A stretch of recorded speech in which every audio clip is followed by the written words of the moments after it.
his entire ship and caused all kinds of mayhem and death and destruction. Totally not our fault. And killed a whole bunch of freaking gnomes. So I got a whole bunch of freaking gnomes killed. That was not our. So I do have the books handy. I don't expect any encounters. Well, yeah, maybe, but I don't expect any fights. So this is one of those relaxing adventures where nothing bad happens. Of course, Jonathan, you're muted. So unmute if you want to say something. So okay, so the bunch. Unmute, dude. You're still muted. Okay, so the bunch of you are at the are still hovering in the Gotengo over the gnome village, which is really a giant like refinery, and you have you spent you're going to be Claymore let you know that he has to clean up. So and he also has to replace the gnomes and the ones who ripped to shreds or blown to pieces or eaten. And they eat, and then he told you guys that we're going to be here for a couple days while I refuel and do some repairs. And then he basically showed you guys your room, and some of you hung around to help with the repairs, with building, and we'll RP how that goes during the game. The each of you noticed over the coming days, realized that Crimson Lock was eventually caught by Jeeves, and is no longer chained up. He was calmed down, and he's hanging out now in the garden where that dinosaur was killed, where the Triceratops was killed. So Krill, we're gonna start left to right. So we're gonna start with you. What are you up to over the first week or so that you're the time that you're at the refinery, at the village? I tried to contact Alfred and see if he wants to buy anything in the markets of the Gnome City. Okay, so Alfred, he plopped himself down. They got him a very large room. They had to basically break down some walls to get him into a place. I'll go get a little image of Alfred. So we have some here he is. Visual representation. A visual representation of our friend Alfred. So there's Alfred. So and a visual representation of Krill as well. So we're on Krill right now. So what is it you want to do with Alfred? You contacted Alfred. You basically found him. They got him a little cave. He quickly turned the cave into a store. And he's selling all the stuff he took off the elves that were blown to pieces by Bellerophon. So I did not blow them. So all the ones that he blew up. So so he's selling their body parts. I mean, he's selling their armor, which he got one of the gnomes to put back together again. He's selling some items that they had on them. Most of the items are burnt to a cinder, but the gnomes find them very interesting in there, and they are purchasing them. And he has managed to acquire more spices. You don't know where he got them, but he's got more spices. And he's selling them. So when you get to his store, he's like, oh, friend Krill, come here. Come. I have stuff. Very good, very good. I have a proposition for you, Krill. Oh? Yes. What could it be? Come inside. So I follow him. Yeah, you enter his shop. He turns around. And you see him. He's looking around conspiratorially, and he uses his tiny little hands to grab the noose. And closes his garage door. No racism, guys. It's a noose. It's not a noose. It's just a rope. And he closes the garage door. And I want an investigation. and he walks in with you. Now, Krill, would you bring any of the other players with you during this? I mean, are you hanging around with any of the other players? Gonna bring me. Bring the dwarf. Not sure, no. Okay, so no, so it's just you and the dinosaur. So the Rex comes in. He's like, "Come here," and he bends over. He's got a little gnome there, and the gnome looks at you and smiles, and waves, and you realize that he looks exactly like Bitsy, the gnome. Hey, I could have sworn that you were among the afterlife. Oh no, that was Bitsy number 67. I'm Bitsy 68. There are 67 of you. It's like the chocolate factory. Yes, Bitsy There 67. are I have his memories. I remember you. You and your friends tried to eat me. Whoa. They sure remember? Okay then. So Krill has Super gnome. not to decide to ask about that. Okay, so the gnome turns around and he pops out. He's like, "You want the box, right?" And Alfred's like, "Yes." So Alfred sits down. And he very slowly sits down and he grabs a little box with his two little fingers and he clicks on it and it opens a portal. And you see like a door open right above the box. And you see on the other side, you can feel like the heat coming from the other side and the tropical weather hitting you right in the face, and you smell your homeworld. Ah, yes. I remember this scent well. I have a pipeline crew. I can be your supplier. Oh, yes. Oh my yes. I That can would bring be great. spices from our planet. Yes. Oh my We shall expand business. And what about the others? I saw the other day that there were more of you here. Yes, they were put in crates. You should get them out. Jailbreak. Yes. Bitsy 68. You didn't hear this. He looks. Bitsy takes one look at the jaws of the big dinosaur, and he takes his hand and does like this. And so how do we do it? How do we get them out? This is Well, so it's interesting. it's simple. We simply drag the crates and say we are selling what is inside the crates. They would not know the difference. I can bring them here. Last I checked, they were that was in the crates were apples. I can bring them here. Yes, yes. Excellent. What time of night should we do this? Should we dress in black? No, nothing so suspicious. We're merchants. It will look suspicious if we're not in the attire of proper merchants. Oh, okay. All right. Let's do it tonight then. Yes. All right. So that night, you run into Alfred, and he's all in black. he's dressed in all black. He's like a ninja. He's got gloves on his little two. Said, "Let's go." And he starts to move as slow as he possibly can, which is a slight earthquake. He makes his way over to the crate. And every gnome on the way sees you and gives him a look like, "What the fuck? Like, what's going on?" And Bitsy whispers something to each one of them, and they disperse.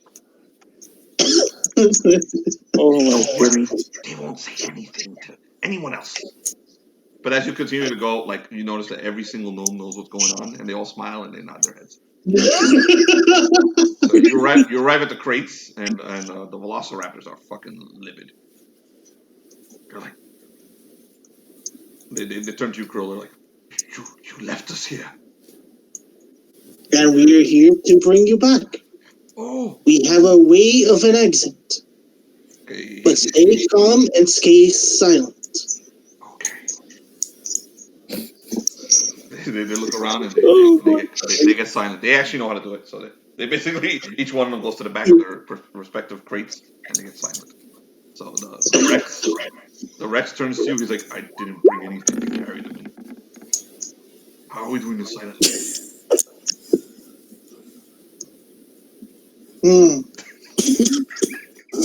Good question. Say, no, you over there. Let's have a little fun with this.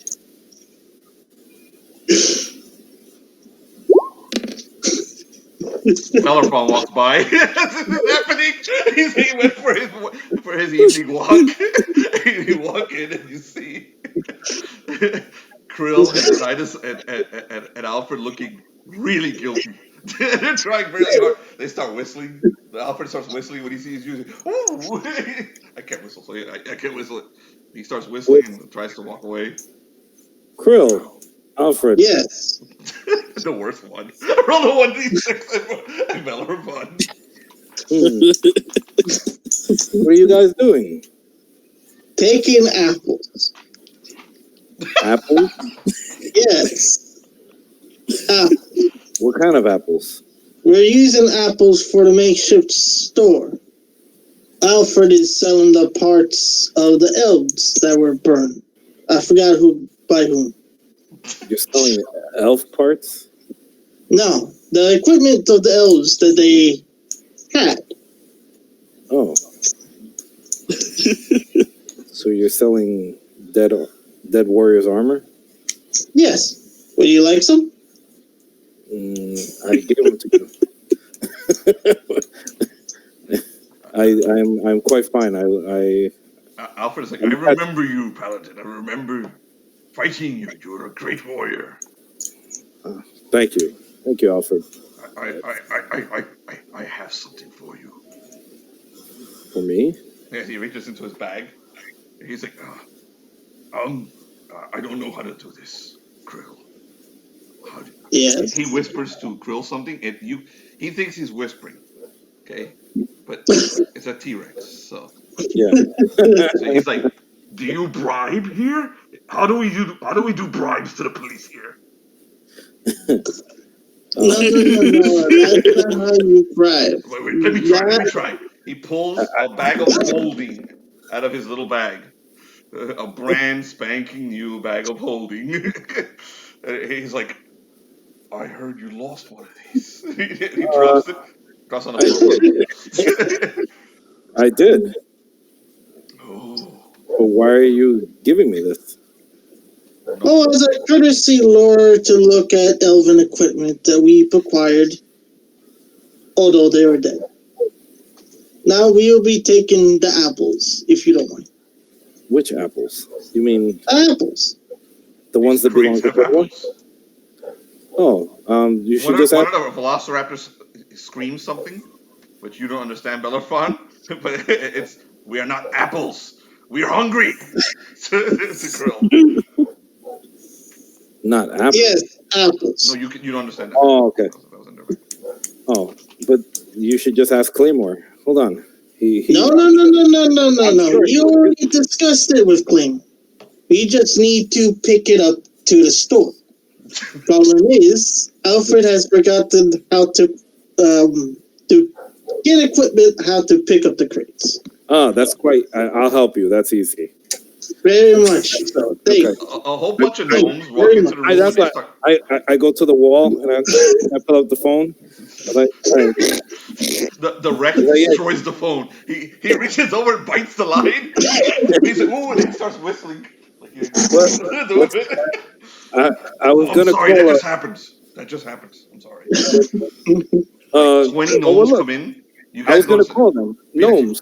Bellerophon, like 20 gnomes come in, and like the Alfred is like, he whispers. There we go. He whispers to Krill. Keep him occupied, Krill. Keep him occupied. And then the gnomes start grabbing the crates. Basically, 10 of them grab one crate and they start marching out. See, Krill, you have them here. They will help you. Yes. But Now, why? I bid you good day. But why must you keep me occupied? I do not understand. What's going on here? He has magic powers. It is very, very dangerous. Magic powers. Magic powers, Krill. Run! Apples talk. You must not eat the apples.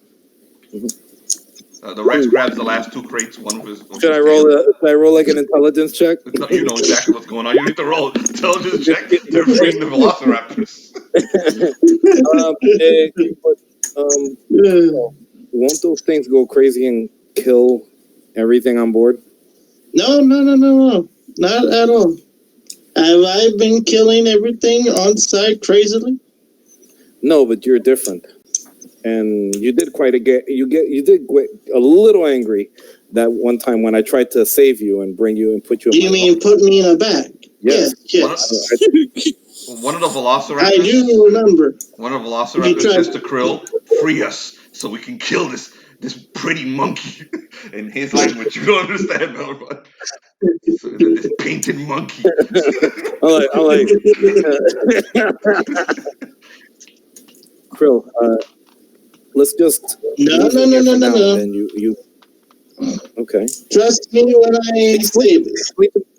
Okay, if you want me to trust you, must explain to me what you're trying to do.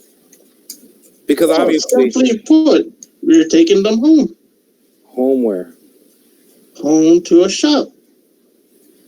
You're gonna let them loose inside of a shop? Oh, they'll be most pleased. Spices can numb many overages.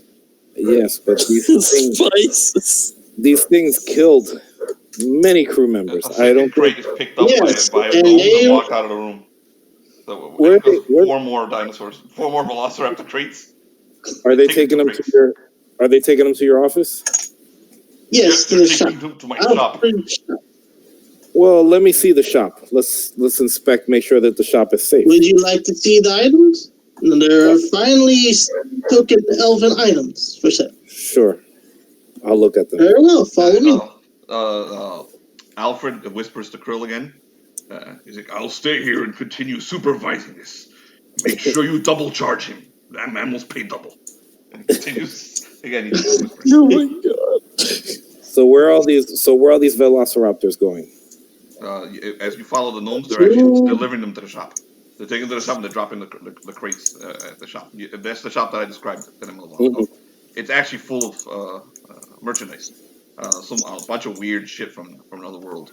None of it, you sense no magic coming from any of it, except maybe the pendant in the back that holds a door open to another world. You can feel the heat coming from that world, a tropical world. Is that a chaos? No, not all portals are chaos. This is tech. Okay. Sorry, I just I've had a little too much court of chaos lately. Yes. I'm sure the raptors who were teleported here had enough of the chaos. Yes. So are you sending them back home? Is that their home? Are you releasing them? Yes. The gnomes drop the cage, walk over to the lock, and then unlock it. And open the door. One of the raptors. No, just push it. Close the put the entrance to the cage close to the portal. Okay. Don't. I look at the gnome. You're going to release it and stand in front of it? Okay. He closes it and locks it. He looks at the other gnomes. The other gnomes are like, they start whispering to each other, and you can't hear them because they're not 50 feet tall. So and then they start pushing the cage towards the portal, and they drop it in front of the portal, and then they walk around again, and now they look at you like, okay, now to unlock it, and they try to unlock the door. From a distance, just back up a little bit. They open it, and they try and back up, and the first raptor comes out, and he comes out, looks over at Krill, and he says, "My thanks. Can I eat the monkey?" Go to the portal. He looks at you, Bellerophon, and he licks his lips and then runs through the portal. And the second one they open, the same exact thing happens. This one doesn't ask; he just follows the first one. Okay, and Krill, I mean, why didn't you want to tell me this? This is not a bad thing. Oh, no. It was not I that wanted to inform you. It was Alfred. He is shy of such things. Okay. Well, just tell them that it's perfectly fine to release them back to their home. There's nothing wrong with that. One of the velociraptors comes back through the portal, walks up to Krill, drops some dead furry creature that he killed on the other side of the portal, and then he howls something to Krill, which is the equivalent of "This is what you do with monkeys, idiot." Turns around, and goes back through the portal. You have a dead monkey in front of you for you to eat. So Yes. They are enjoying their hunting. Good. How many more do you have to release? There's another 4. There were 4 crates. There would be the amount of how many crates of apples. The third one arrives, and they drop it, the gnomes leave, and then they do the same ritual until all 7 of the velociraptors are through the portal, and Alfred returns. And Alfred has like a perplexed look on his face. He looks over at Krill like, but he's not gonna say anything. He just waits. Don't worry, Alfred. I know, but there was no reason to hide this from me. You're just releasing them back into their home. That's a quite noble thing. He lowers his head again to Krill. That's what you told him we're doing. Loud. Why, yes, Alfred, can we be doing? Okay. He lays down and he says, and he wishes to buy things of elven kinds. I'm fine. Are you sure? Yes. You came all this way. I saw them on the warriors. I'm fine. I love my armor, and it's one of a kind, and I'm quite attached to it. Nothing of elven artistry? I heard you have an elven wife. I do. There is. We have the jewelry. We pulled off their queen and a female. You have what? Jewelry. We took off the female. Oh, Lordy Lord. He reaches over and grabs like a necklace and waves it in front of you, and you sense magic on it. Is it good magic? Can I sense if it's evil? You just cast your spell. Yeah, hold on one second.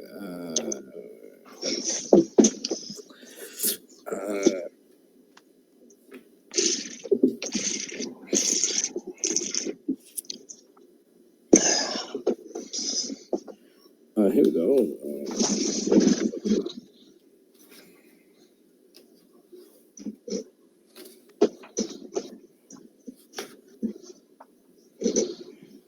Should I start drinking? All right, so I will.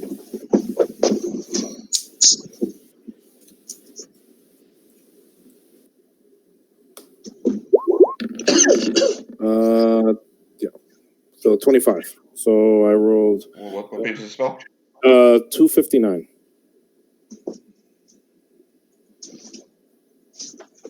You want me to read it to you? No, you shouldn't. You shouldn't read that. Oh. Don't worry about it.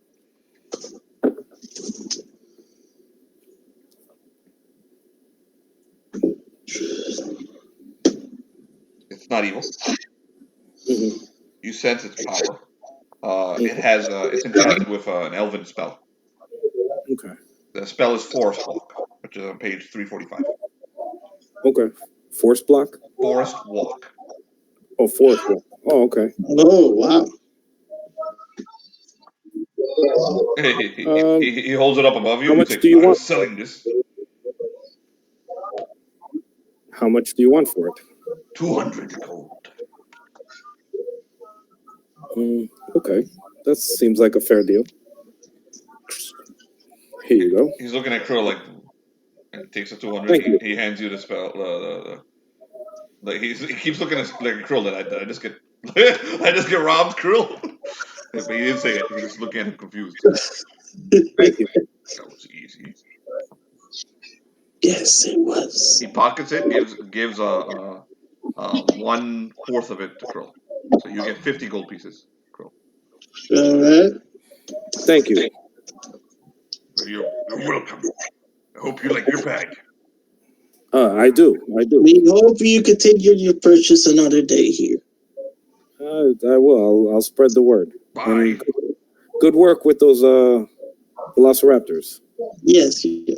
Is that a noose? No. Sorry. He takes it and ties it up somewhere so it doesn't look like a noose. Don't want to offend. All right.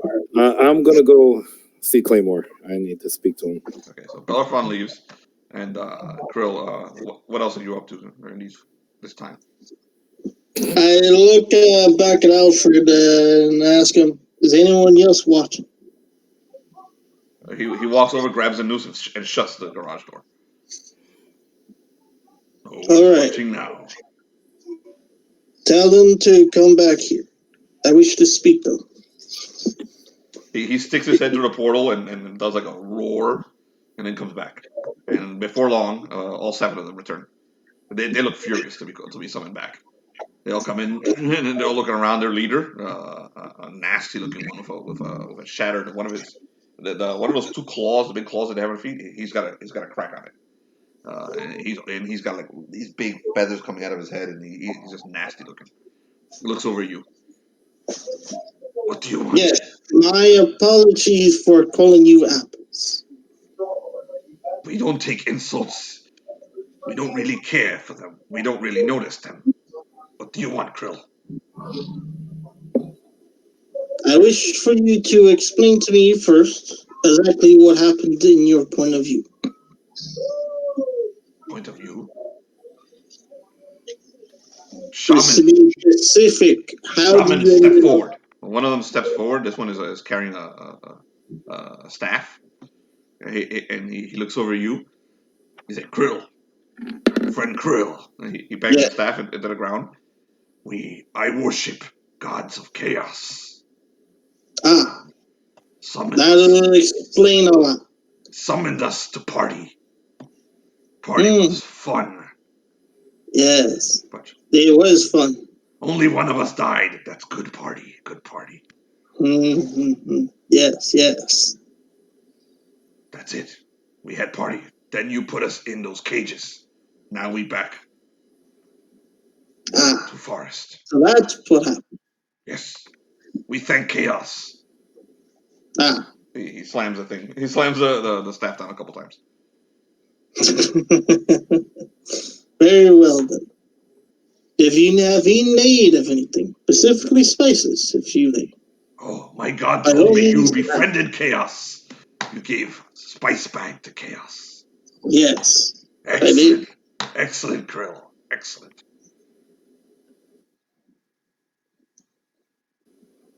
Now, would you care for a proposition, anyone? They look at each other all, and they all howl back and forth a couple times, and yes, each one of them votes yes. The nasty looking one, he's like, make it quick. We are hungry. Alfred and I is planning to expand our business in this world. How would you like to partake in the riches and especially the food of fine dining this world has to offer? If world looks like nothing but this metal box you live in, then we are not interested. No. It is merely a ship.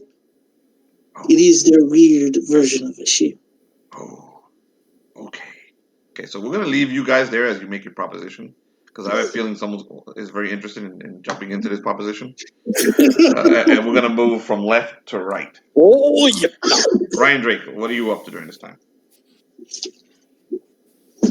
So, I make some wild plans with the wizard.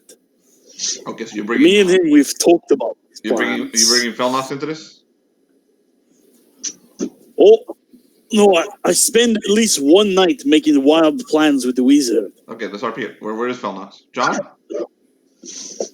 John! Wizard! You're summoned. You're in. Unmute. Sorry, I was writing in spells. So you spend at least one night with Ryan Drake getting drunk and... I don't know, doing something. So go ahead, RP it. What were you guys doing? I'm telling you, Felnox, this plan is ideal for my kingdom. I've planned for every aspect. I got the whole map, Felnox. Everyone's accounted for, even Belafrom. We need to make sure that... Oh, yeah. Go to the map. The most important asset, we need Freya on this. Without Freya, whole plan is shattered. Just so I remind you, because I noticed you drink a little more than most men are capable of. I know you're a wizard, but just in case you accidentally blow up, I'm going to remind you. It all starts at Kinlid, Shark's Fin. Freya has a glass full of water. He's like, yeah. He's a buff wizard. That's why he could drink alcohol. Exactly. I'll remind you, it all starts at Kenlid, Shark's Fin. Frelia's got political power there. We spread the word. We look for the tide. We can't let that creature free. I done some thinking. If we go straight to building the kingdom, won't be worth a thing if the world's destroyed. So, we go to Kenlid, spread the word over there, and see what we can do to help the folks and clear out the tide. Then to Kalondra. Hopefully we avoid the fire giants. But if not, we deal with it. Deal with the tide. Move on straight down south. And then the elves. Again, we need Freya for this. She'll get us in. We'll make contact. Tell them about the tide and we'll clear them out. Keep going east. All the way up to Western Armados. We got to keep you and the other wizards all hidden up there. Keep you in robes or whatever. Maybe the elves might have magic hiding robes. Hopefully. Assuming we don't get in bad terms with them. Oh, and we keep tabs. We keep tabs on Porthos. Send spies. Frelia's got those, I think. Anyone in political power ought to have those. We deal with devils in Western Armados, clear them out, up to the Great Desert, and then finally,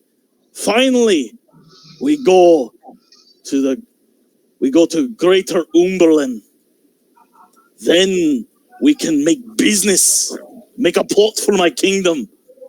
Oh, but we stop at Kenlid for a moment before we go there. Find craftsmen. Go to Umberland. Talk to the King Jarl there. And then make something between the Shadowlands and Porthos. Need I remind you? Right here. Perfect look. After that, we then deal with Porthos City. I assume by then Belafron will be more than anxious if he hasn't already tried to kill us. He wants his wife. We go to Porthos and we get his wife. Spec Ops style. We go in as a political envoy. They won't expect it. You do realize his wife is possessed by Reddington's wife. And Reddington... I've done with possessions before. It's easy. If you didn't know, a single dwarven slap will free a possession. Works every time. Trust me. Saw it on Constantine. Okay. Dwarven bitch slaps solve everything. Not my lighter. So, well, he's been, since he dragged you in, John. We might as well do what you're up to too. So are you trying to make your sword? Because you said you were going to do some stuff.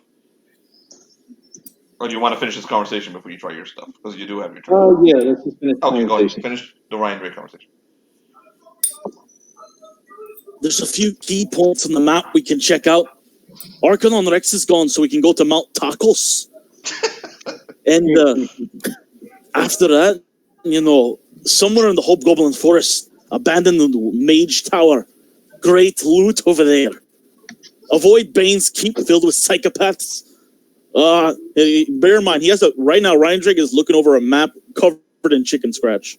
You cannot comprehend what the fuck it is. It's a mix of Dwarven, Elvish, maybe a bit of Draconic. Like, he's been writing in every fucking language. And if you tried to read it, you wouldn't. He's wearing glasses right now, too. He looks like a scholar wearing some glasses. Because he's fucking blind. With a massive red mohawk. You gotta love it. All right. That's the plan. That's all the aspects, I think. Unless I forgot something. The baby's been wandering around the room, like Baby Yoda style, and grabbing, like, he's got like a hold of your spell book. He's wandering around, like, using it to hit things, and, like, smash things. I need that back. That's how you use a spell, Yingvar. Go ahead, Yingvar. Hit the He opens wizard. it, starts tearing Cast the pages spell. out. I politely take the book away and put everything back together. And he starts wandering around the wizard's fucking room, like your lab or whatever it is you got going on here. Going finding beakers and shit and messing with them. Unfortunately, my room is pretty empty considering this entire time all I really had was the yellow lion key in my spell book. So he's holding on to him with death grips. That and the new spell book. So's the baby. As you grab it with a death grip, so is the little dwarven baby. And you discover that dwarven babies have powerful death grips. I believe it. That's all I got planned. He's Also, he gets tired. Pick it up, the baby still catch. oh, Do I've you seen use one of the Moonwind. suckers on your tentacle? I am not using my tentacle to rip the baby off the book. That is just You can cool. put the tentacle on. He likes to suck on it. The baby yeah, that's exactly what happens. The baby sees the tentacle, he starts grabbing for it, like suck on it. I kind of pull it back. It's like a huge binky. I forgot you had a tentacle. Yeah. What did Yes. you do to earn that? Pissed off Hex and Jax. Hex and who? Hex and Are Jax. you talking about the board game? How much have you drank today? I haven't drank a thing. I mean, he's sober. Not in dwarf talk. I mean, I've drunken at least 12 drinks, but that's not enough to get a As dwarf he's drunk. speaking, Ryan Drake suddenly just stops moving. So does the baby. There's no movement at all anymore. But Felnox, you're still conscious. Ryan Drake is no longer conscious. Hex and Jack step into the room. They come out of the shadows around you, and they look at you. Felnox, and you don't sense that this is a dream of any kind whatsoever. They're actually here. So Well, the first thing he said was, "Who is it this time?" He's already used to it. All the chaos love him. It's your friends, Felnox. Jax walks up to Ryan Drake, who's frozen there. And he puts one talon to his head and he pushes him over, and Ryan Drake goes, boom, falls over like and stands like this. Interesting creature. Did you need something? We come to give you portents of the future, child. They start looking around your room. They're doing the same thing that baby was doing. They're looking through your books. They're like, you still use these? That's mine. You still use these? You fool. You can remember all of it. Well, I used to be able to remember all of it until we had that nice little disaster that turned magic into a giant mess. Not our fault. Not our fault. You could have helped with that. You did nothing but blow yourself up and try to destroy our investment. And they look down at your tentacle. Oh. You tried to destroy your what? Our investment. You fool. They take Jax walks over to you, grabs your tentacle, waves his hand, and you have an arm again. You see, we can be kind. We have something for you, Felnox. They call you Felnox of the Flame now. They start laughing. Both of them start giggling to each other. It's like this, like the sound of like crows, going crows cackling, and they're like, Felnox, something comes for you soon. An island with a tournament. We would like you to go there. It is on the way to Calandra. Go there, and there will be power for you and your friends.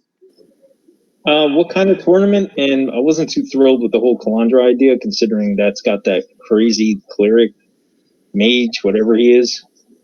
Well, you can turn around. You're still going to wind up at that island. You require it, Felnox of the Flame. They laugh. They cackle like crows every time they hear of the Flame. Every single time. You've given yourself an adorable name. I never gave myself that name. And thank you for the arm, by the way. I'm sorry, you earned it. And then Hex takes his talon and he reaches basically to your neck and he pulls up the little medallion you're wearing. And he looks at it. Mm, What medallion? lion medallion. Interesting. Lion medallion. When did I get that? Sorry. Did you pilot a giant robot? Ah!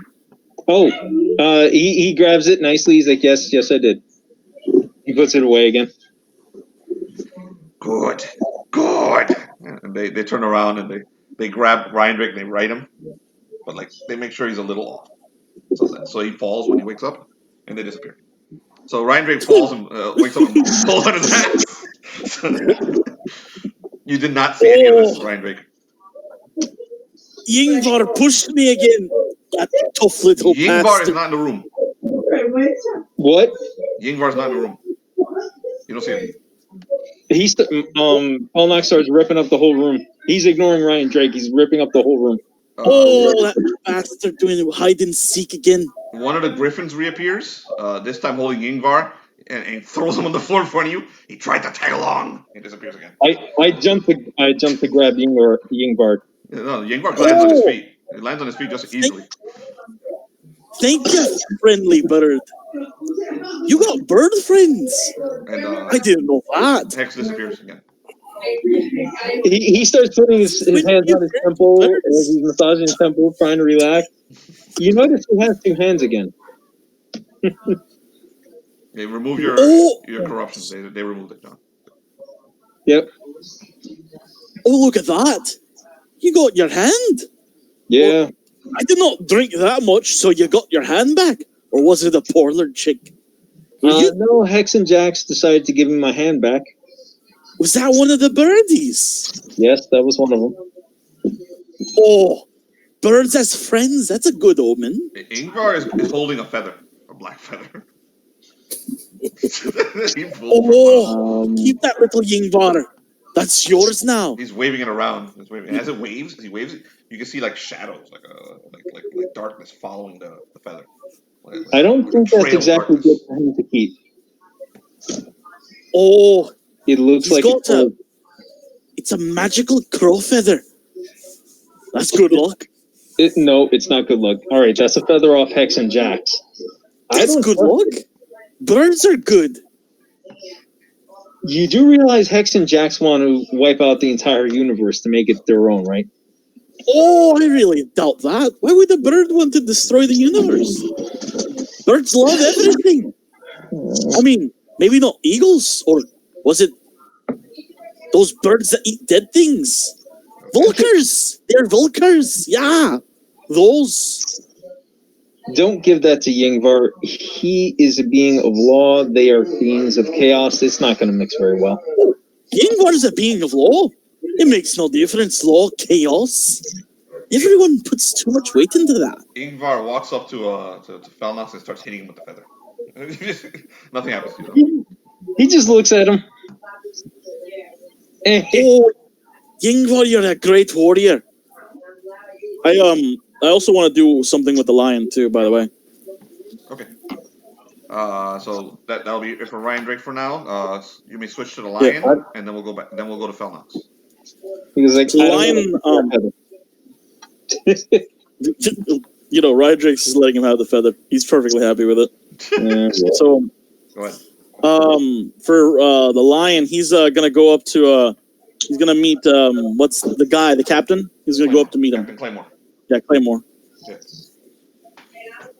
All right, so you find the captain on the bridge, and he's like, "Oh, Lion." Jeeves is also on the bridge. I'm allergic to this one. He walks out.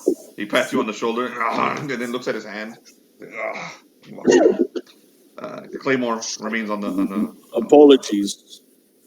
Or I've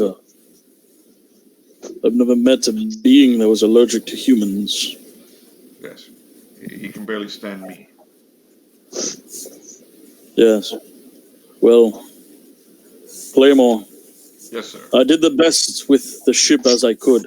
You did a fine job, sir. We had to take care of Reddington's pet. And someone told us that Ryan Drake also calls it Sally. I'm sure he'll be able to handle the pet after this. You did fine, sir. Worry not. Yes. I also hear you If took we part learn- in the defeat of those intruders. I wouldn't call it so much a defeat as it was a massacre. It was disgusting. They were envoys sent here by the elves. Though the elves your are not king- really very friendly with us, our kind of this world. Sir Lion. Well, it can be said and put to record that they did not start the fight. And they died, one could say valiantly, but mostly brutally. It was savage. I would go down and attempt to investigate. I'll conduct my own investigation, but when I went down, we couldn't find the bodies. Yes, I imagine Someone told me that creatures, that giant the lizard I have carnivores. living in one of the garages took it. I imagine so. It is a shame for those who have lost lives here. And this chaos. Oh, no, we didn't lose anyone, actually. Nobody. Sir Lion. The gnomes. No. Oh, no. Come with me. So, you follow him? He's taking you deep into the ship. All right. He takes you to the ship. You take, I mean, the walk takes a good while. Like 20 minutes into the ship. And he takes you and you find this little wizard. Hunched over, ancient, with long hair, long beard. And the little wizard looks over at you. He's like, "Oh, you want to do it with this one too?" He's like, "No. I just want to show him how we do this." Oh, okay. And the wizard, he takes his little staff, and you can tell this fucker has corruption, but he's covering it. Like his body is probably all racked with shit. Then he walks over to this room, hits a button, opens up, and you see all these bats. All around this massive freaking like stadium-sized room, a bunch of bats. Inside the bats are hundreds of gnomes, and each one has bitsy. You see different names and little numbers next to each one of them, and you can see them growing them. Every time one of them dies, I have to bring them. I have to regrow them and then put their memories to there. He points at this tube above it, and I'll bring them back. No one is dead. No one dies on this ship.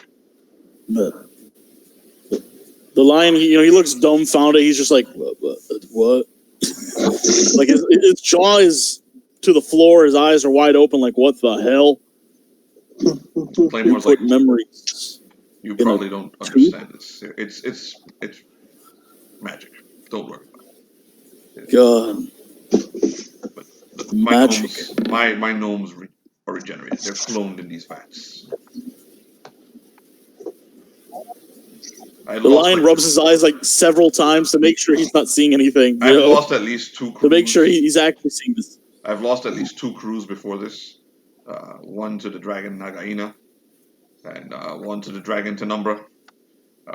I got this wizard here, and we're making sure it doesn't happen again. That's unholy, sir. This isn't right. How can you stand this? How can you justify this? It's cheapening their lives, making them worthless. How? Well, they do die if the ship gets destroyed.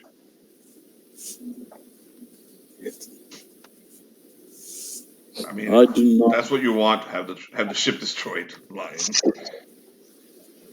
Oh, your world is very confusing, and this machine is disgusting. But I appreciate your trust in allowing me to witness it. We don't hide it. We'll let anyone know. Yes. Anyone. Is this technology available to anyone? No, everyone? It's not technology, it's magic. This is a wizard. The mage looks over at you and gives you a smile. Can anyone do this? Underneath the little hood he has, you see this crooked, nasty corrupted face, and he smiles at you. I can do you too, Sir Lion. He's like a cockroach. He's like running like it goes into his mouth. I can do you too, Sir No. Lion.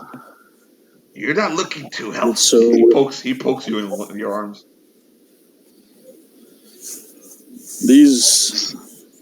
I am recovering from wounds, but no. Every life retains value, and one should only be allowed to live once. Oh. Those two This- birds on your shoulder, they might see different. Birds. I only have pauldrons. Good wizard. Mere pauldrons. He cackles wildly and turns around. You can leave now, Captain. Claymore's like, we have to leave him to his work. Wait. If there's one thing I know, it's to heed wizards and their words. Good Sir Wizard, would you please explain these birds you see on my shoulders? Is it an omen? You have two Is it a shot? incredibly powerful chaos demons that follow you. And another one called Felnox. Felnox, the wizard. He is a chaos demon as well. Certainly. By the nine. What of this Bellerophon? Is he a chaos demon as well? No. Ryan Drake. No, he's Who the else? opposite. He's a devil of law.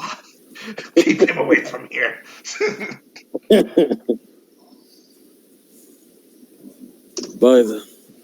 Thank you for your words, wizard. I will take them to account, and I will watch my shoulder closely for these birds you speak of. Thank you. Oh, and if you see Felnox or the Flame, send him down here. Tell him I have something for him. Very well. I will go and... The wizard turns to Claymore, and he whispers something to him. And Claymore's like, yeah, might as well. Bring Ryan Drake. Send him here too. Very well. I will go for these two now. What of... Is the reptilian creature chaotic too? Is he a chaos demon as well? What reptilian creature? Carl, I think his name was. Carl. Kral? His name is Kral. Krill is just a lizard. Ah. He's just Krill. a merchant. Yes. Well, I will get these folks, and then if Claymore, do you need anything else from me? As a matter of fact, Lion, I do.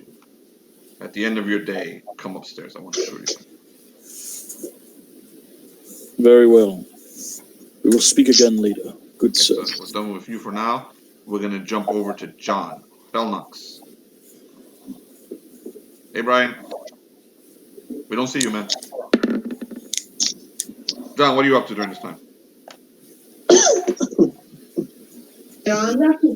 Shouldn't Brian go next? Technically, He's busy logging in, so when he comes in completely. Well, he is a little disturbed at the fact that Hex and Jack showed up, though he's not surprised. He's still healing, and he is trying to find a blacksmith. Okay. How hard are you trying to find a blacksmith? I look all over the ship, and I take Ryan Drake with me because he's the one that has my supplies. Okay, you find a Minotaur, or Gore Blood Bowl. He is Bellerophon's old armor. As soon as he sees you, he tells you, you're the wizard who follows around the cave. Yes, I am. I've heard much about you. What's his name again? Gore Blood Bowl. Alright. I'll type it right here. Oh, cool. Is it Blood Bowl like the Blood Bowl game? No, Blood Bowl. Blood Bowl.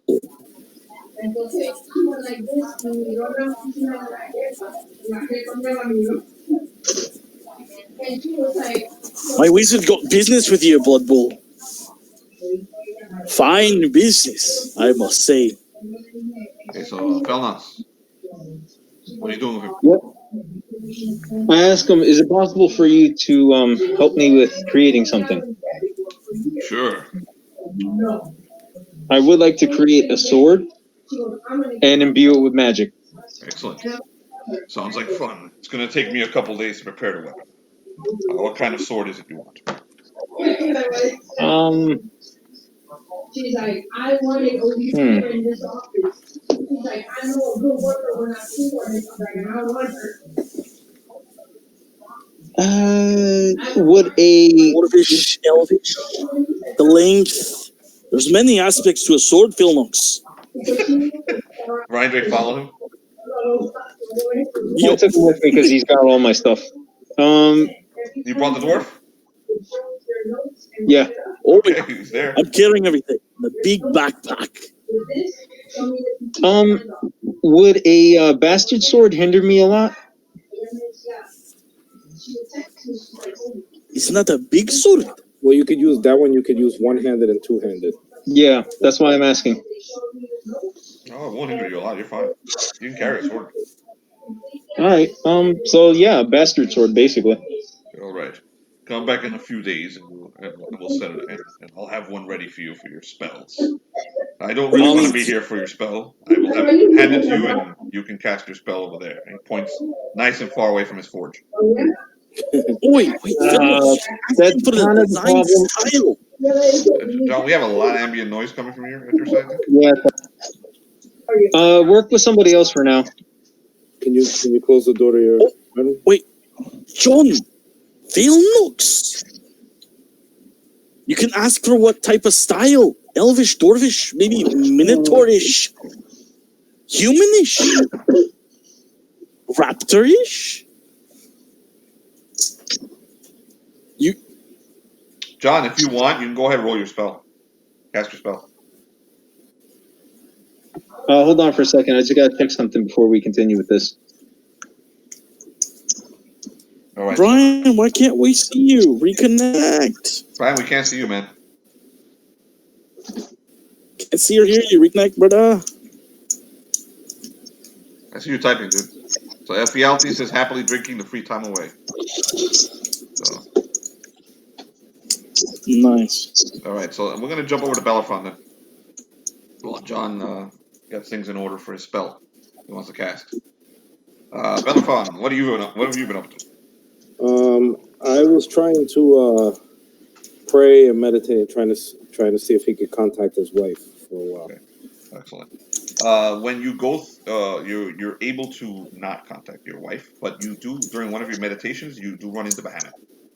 So during the meditation, you basically had a out of body experience, and the old man is there. He looks fucking emaciated, man. He looks hurt, but he's in his grove. You see, he's in like a garden that he has in front of his palace. The palace is gone, and what used to be there is just barren. And he's building it. He's rebuilding it, but he's building it like a shack. Basically, he's building a little, like, very slowly, little pieces of it. And he looks like he's exhausted.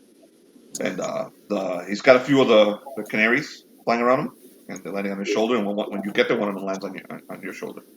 And he's like, "Loyal Bellerophon." My lord, I bite down really, really low, real deep. It is wonderful to see you. He reaches his hand, he puts it on your head. He's like, "Stand up. You are not bound again." Father, you need more of my energy. No, you've given enough, Bellerophon. I can help you with guidance if you wish. Please, Father, I'm broken. I wish to see my wife, but I know that there are many things that I must do, and I'm torn. Your wife is among friends. She will return to you soon. Go to Calandra. The Archmages have done something terrible. They are trying to defend themselves against the incursions by the Fire King, the Elves, who hunt you as well, and the Armadians, the Telarmadians. They have done something terrible. If you go to the bottom of the ship you're in right now, follow the Dwarven King to where he's heading. You will see what they've done. That's about all I can say. Bellerophon. You were talking about Ryan Drake? Yes. The Dwarven King is on the ship, and as we speak, is being summoned to the bottom of the ship. Go down there. Go to the bottom floor and see where he goes. Yes, Father. And we found another baby gold, Rhaegal. I know. There he is. You see a little little canary flying, lands on your shoulder, and it looks at you and it lets you know that he's okay. We will keep him safe. I will do anything I must. Thank you, my son. If you need me, just call, Father. He fades away. See he fades away, and you wake up from your meditation, and you feel the urge to find Ryan Drake. All right, I leave, and I find a gnome. I was like, how do I get to the lower portion of the ship? I'm looking for Ryan Drake. Okay, they point you the way, and every time they point you somewhere, it turns out to not be the lower portion of the ship. And after about 3 hours, you stop asking fucking gnomes. So. Okay. All right. I was like, this is not fucking gnome. So you continue to wander? Yes. You do know the way to the bridge, or you also know the way to Ryan Drake's room. Yeah. I'll check his room first. Okay, Ryan Drake, the lion gave you the summons from the wizard. And on your way down, you run into Bellerophon. Oh! We're being invited to a special little party. You want to come? Party. I was actually just looking for you. Sure, I will go. Oh, you're looking for me? Oh, I know. You've come to challenge me. Oh, I know. The drinking competition. No. Oh, I knew this day was going to come. No. Tell you what, go to get me a dwarven babysitter. You're a father now. No more drinking. Oh, they call it babysitters. I learned about them from my other friend. They sit on babies. Where did you leave the baby? Where did you leave Big Bar? I'm with him, so I wouldn't let the baby out of my sight. Where's your son? Also, Felipe? Yes. I do tell the blacksmith before we leave, I was like, unfortunately, I would have to be here for the making of the blade to cast a spell on it. All right, then. Sit right there. So you stay there. We're going to come back to you in 2 seconds. I don't want to get these guys to the bottom of the ship. So, and then we'll go back to you. Where's your son? Oh, I left the wizard to protect him. You might enchant him again. Felnox of the Flame. Oh, yeah. Don't you know? When Yingvar becomes of age, he'll spit fire from his lungs. You should know this. You got dragons for kids or something. You know, on this way, let's walk down to the bowels. But I got to talk to you about proper parenting. I mean, see, you really have to watch who takes care of your child too, because extension of you. Don't worry. I trust Felnox. Yes, but see, trust. He enchanted my child before he was brought into this world. You never seen enchantments? I've seen plenty of. Oh, I'm boring you. I'm sorry. Let's go. Let's go. Let's really. So on the way, you do run into a bar, and Ryan Drake gets the urge to actually have that drinking contest. So if you want to do that, you can. Oh no, we're on a mission, Ryan Drake. We're on a mission. We are on the mission. We're both fathers. So. Okay, so my children are a little. Well, I got my kid here, so it's more of a problem. How do you figure out where the bottom of the ship is? Are you gonna talk to more gnomes? We're gonna try and. Oh, you know what? Do they have any maps? I was gonna use the line. Do either of you know Gnomish? Oh, no, I don't. I got a magic item that lets me. Whenever I put on my glasses, I know every language. Oh, okay. Well, so Ryan Drake, he puts on his glasses and he goes over to the gnome and is like, "Hello, sir.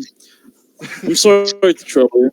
I'm looking for the lower. I'm looking for a map, a concise one, and I really do not want to have, directions from you in particular. Just show me a map of the ship, if you wouldn't mind. The gnome is looking at you like what's a map? You do not know what a map is. It's one of the simple things. How are you supposed to chart the stars, the lands, if you don't know a map? You damn buffoon! Tell me someone that's smarter than you, someone of a higher station. You go down. You do not know where the bottom of the ship is. I'm going like this. I'm like, you go down. You want me to dig down? I will dig straight down if you force me, sir. You go down. I want to destroy your ship? No. Okay. And then they see somebody walking around behind you guys. The gnome looks behind you and sees Krill, like basically scamper by, looking sneaky as ever. Say, that one right there. He's been all over the ship. He knows the way. Krill, you absolutely know the way. You've been all over the ship. So, of course, Krill would know the way. I expect nothing less. Damn buffoon, you shame your kind with your lack of intellect. Oh, come on, let's go. He doesn't know a thing. So he goes over to Krill. He doesn't actually have glasses to read any language. So he has magical glasses. Krill, we need to get. Yes. Would you like more apples? Perhaps more of the jewelry. Very jewelry. low, by the way. How's that better? Much better. Better. Do you know how to get to the lower portion of the ship? Lower portions of the ship. Absolutely. Why, yes. Can you guide us, please? But do you want more jewels or no spices? I'm quite fine. I drink spices. We're gonna get them later, don't you worry. We need to finish business first. You know how I work. I'll forget the business if I go purchasing now. Come on. All right. I'll lead you to the bottom of the ship. I'll buy some spices from you if you take us to the bottom of the ship. Oh, by all means. I'll take you at post haste. Okay. Oh, you know how to tip people. That's a restaurant thing. I'm a king. Aren't you fancy? It's a kingly thing to do. Very good. I head towards the bottom of the ship. Okay, so you take him to the lab, to the wizard's lab. And Ryan Drake and Bellerophon both see exactly the same thing that Claymore showed the lion. You see a wizard hobbling around like a lunatic, cackling like a maniac, and the clone bats everywhere. The wizard looks over at the rest of you, and he's like, oh, he hobbles over. Hey, he takes one look at Bellerophon. I told him not to bring this one. And then he walks over to Ryan Drake. He's like, I have to talk to you. And you've been down here before. And he points at the dinosaur. How many times have you snuck in here?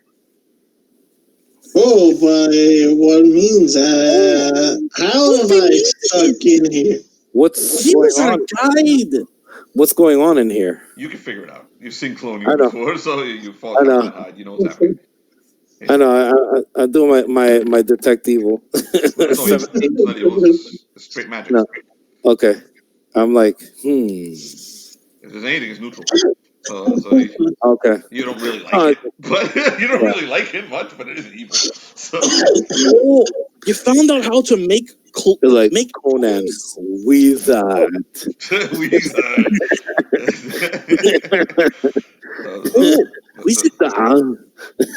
The wizard comes back to you. He's a little madness. Okay, he's not normal. He's a little fucking batshit crazy. So he goes to Bellerophon. I am Vermilion, Professor Vermilion. Ooh, I like the name. Ryan Drake, Krill, King Bellerophon, King Ryan Drake, Merchant Krill. Ryan Drake, you're the one I wanted to see. Oh, thank you. I need to get rid of something. See, you do? When you all got on board the ship, didn't notice that you brought refugees with you. Claymore opened the door, and he brought in quite a few individuals. Bellerophon, there's at least 1,000 of your followers on the 56th floor. Yes. Refugees. In Porthos. You know of them. But Ryan Drake, you don't know that there are other refugees who tell me that you are a king. Oh, that's true. Follow me. He takes you. He starts going through this winding path out of his laboratory and into a very large room where there's another camp that's been set up here. I got another question for you, though. I see that you figured out how to make gnomes. What do you have to use to make them? Is it a lot of sand and maybe some scraps of paper? Sugar, And spice, and everything nasty. And we have spices right here. I don't know where to get sugar. Never had sugar in my life. I'm sure the lizard will send me sugar too.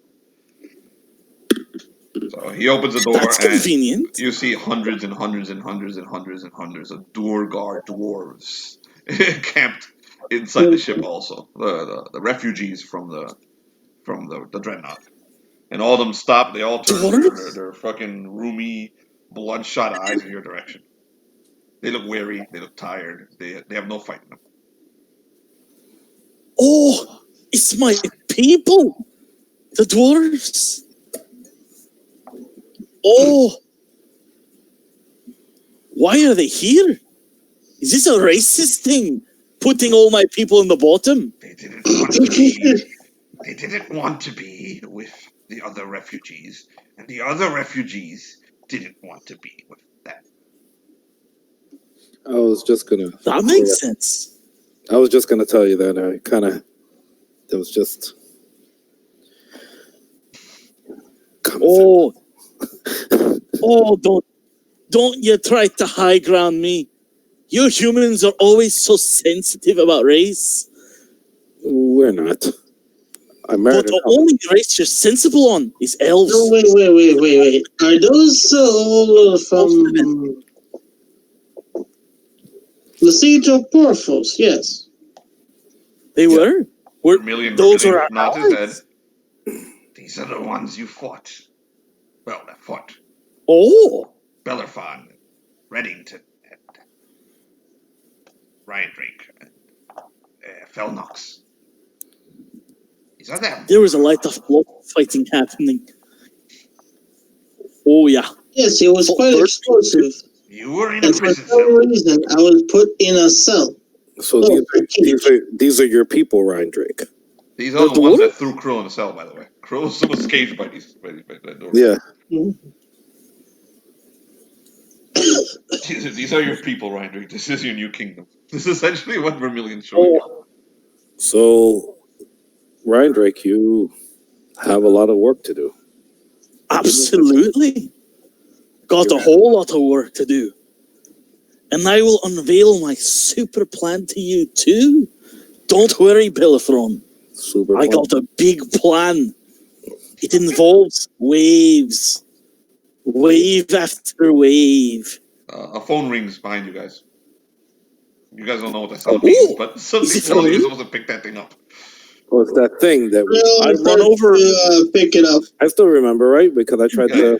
I want to roll against Krill. I'm running over with my stubby little legs trying to grab it. Oh, it's for me! Both of you roll agility feats or agility rolls, and whoever rolls highest. All three of you. Bellerophon's going for it too.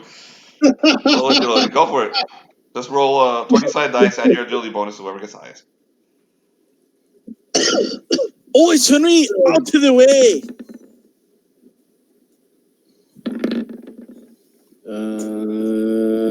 I rolled a 16. Ryan Drake got a 12. What did you get, Kroll? Hold on, I'm like trying to find out where the negatives. What the negatives are? He's probably gonna get a natural 20. Bellerophon grabs it and he puts it to his ear. And you hear Claymore's voice on the other side. Oh, good. You're who I wanted to speak to, not that insane lizard. Come up to the bridge. Well, okay. I already have the lion up here. I want to show you something. We're being summoned to the bridge. No, just you, Bellerophon. Already? Just you, Bellerophon. Oh, okay. I'm being summoned to the bridge. Ryan Drake, I believe you have some work to do. Not us? No, You want the wizard too? you have a lot of work to do with your newly acquired kingdom. Oh, Just I'm just helping the people, asshole. no, And they'll help me. As these two are talking, Krill goes inside and says, "Would anyone like spices?" Krill starts selling to the door guard. You make 60 gold. Spices? I have spices. Jonathan, you make 60 gold during the shopping with the door guard. I just want you to know that it's Write 60 gold in your thing. Your stats. You're gonna need a lot of patience now, Ryan Drake. Good luck. Oh, dwarves are built with patience. Oh, Yes. boy. You wouldn't believe it. Have you been in the shield wall for 3 days straight? 4?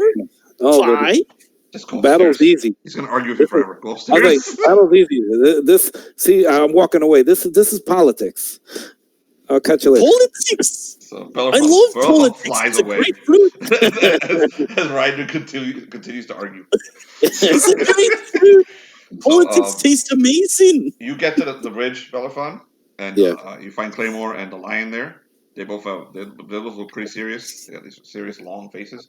I'm going to describe to you what the lion has already seen, and Bellerophon see. They're looking out the window, and you see that the entire ocean is covered in ice. Basically, all of it, a massive fucking glacier over the area that you're flying over now. And there's a ship stuck in the ice. Hold on, I'll give you a visual representation. Did hell just freeze over? Oh, so great. There's a ship that's partially showing in the ice right here. Yes. You can see enough of it to see that is another type of airship, but an older model than this thing. Steam powered, maybe a gnomish ship, and there are gnomes running around on the outside of it. What flag is it flying? It's flying no flag. There are no flags at all. And the little gnomes are running around, and they're looking up at you guys. They're pointing, and they're trapped. They're stuck in this ice, and so it looks like whatever happened very quickly. And Claymore looks down at it. That's a gnomish steamship. It's called. We know of it. Hold on a second. I forgot the name of it. It's called Valera's Vengeance. It is a warship as well as a steamship, but they are friendly. They don't really fly flags, gnomes. Well, they're probably gonna need some assistance. It looks. But the entire ocean is like this. I'm looking. The only thing I can think of is maybe some new weapon from Balrog. The riders, remember from before. Yeah, but the riders I don't think would do this. Well, we've received a communication from them, and they wish to speak to us. Their systems seem to be down. We get a garbled message from them. They want someone to go down. Which of your group would you like to send down there? Well, you've been helping my people, the refugees that we have aboard, and I'm here to assist you. You wish to go down? And I will go down. We don't send kings. I think we should send either one of your friends. I don't think you should be the one going. Well, then maybe we should send maybe the lion. The lion? Yes, he's been kind of at a standstill here at the bridge for a long time. I'm sure he would want to. Perhaps one of the others with him? Sure. Well, who would you like to take, Lion? This is down there. Yeah. I don't think we don't have many men, do we? We have a chaotic wizard and a mad dwarf, a lizard. Yes. No human soldiers we could just take down, is there? Well, just take the damn wizard. Take the damn wizard, Lion. The wizard. Yes, we're one of the wizards, because if something goes wrong down there, we get you up here quickly. The lion leans in close to Claymore. He could be the thing that does go wrong. He's an effective ally. At least he's not on my ship. Yes. Well, dwarf, like the kingly dwarf, I suppose, will work then. If any combat would arise, he'll jump into the mouth of whatever beast comes. The lizard will confuse the enemy and sell them merchandise. Just pick one. I'll take just one. I'll take the wizard. Which one? 2 wizards. The wizard. Okay. I go to Felnox, the we're gonna gnome. go to you so you can do your spell, and before they find you for this. Okay. I go to one of the gnomes. Could you find Felnox? He goes yes, and unknowingly you swore you saw ripped to shreds. You saw ripped to shreds a couple days ago. I. Nods at you and runs off.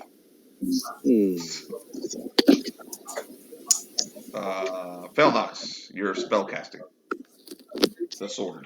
It's a ritual, so What page is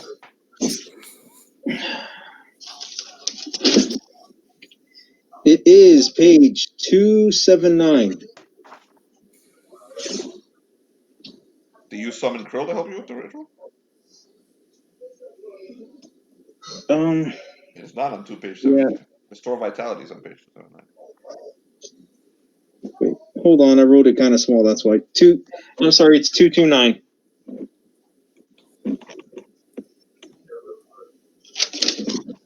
All right, sword magic. Now tell me what you do. What happens? How it goes? All right. Well, the Mercurial magic is it's powerful caster, so it goes up by a die. Go for it. Oh wait, I guess. Okay, so the Minotaur is forging the weapon. You decided on what kind of sword? Longsword? Bastard, Bastard sword. basically sword and a half. Longsword. I'm going for a glam drake kind of deal. All right.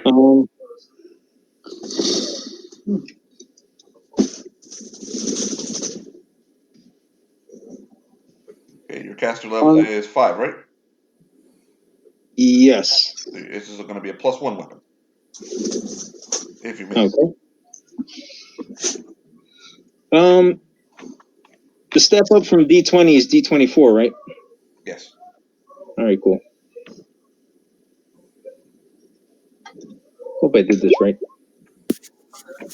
Did I do it right? See? Did you roll?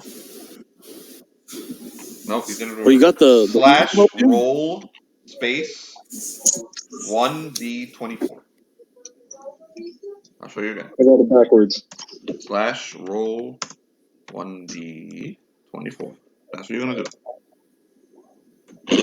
Whoops, I actually did it. Just roll it. Yeah, I rolled a 19. Excellent. Well done. All right, so let's see what happened. Altogether, it's a 27. Oh, 27. Nice. All right, so let's do your Das spell. Gutenberg. So we're gonna move down. First thing, your basic enchantment is a +1, so that's the first thing you're gonna do. Put a +1. Okay, so bastard sword +1.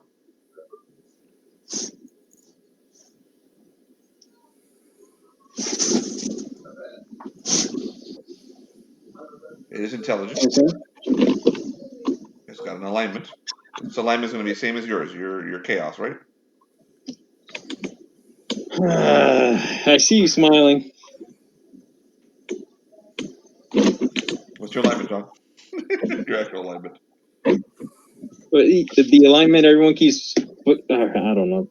I say it's lawful because that's what I put on the character originally, but everyone He's doing keeps. what Ernie used to do. He just gives up. Yeah, man. He just gives up. Yeah, man. Man, you guys. All right, so you tell me because. No, that's exactly how you. It's so chaotic. That's what you told me I am. Okay, John. All right, you roll a 27. So we're doing It's currently a +2. Raise it to a +2. Okay. Hold on a second.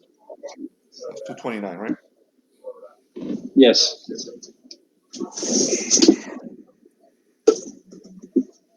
see a weapon starting to forge. +2 weapon, which you enchant. You can see 30. Come on, dude. RP it. RP you're chanting. Do that chant that Merlin does in Excalibur. I don't even remember that. Oh, jeez. Power of the power from above, power from Roll below. 2d6 and add 2. He's like, "Bah, Oh, we you said run two? out with Ninny Bomb." We run off Nini Bomb. What's Merlin's So, shit? Go ahead, John. Roll 2d6 +2.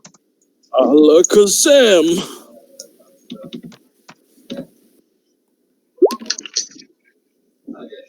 Got an 8. 8.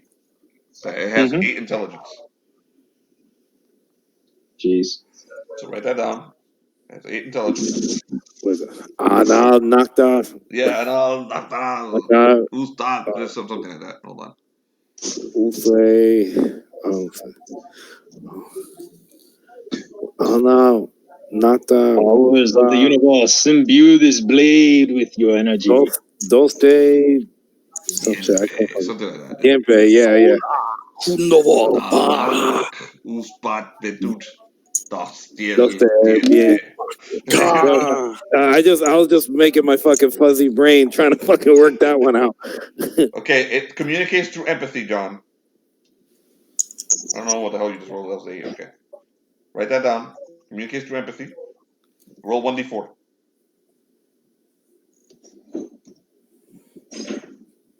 Don't stay. Yeah.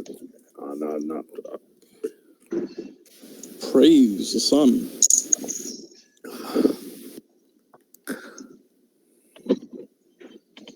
You rolled a 1d4 yet?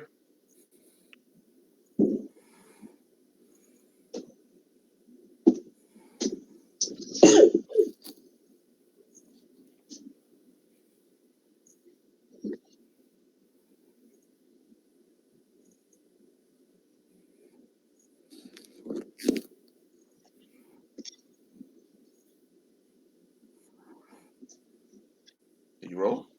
John? Oh, we lost John? 1d4, John. No, I can still moving.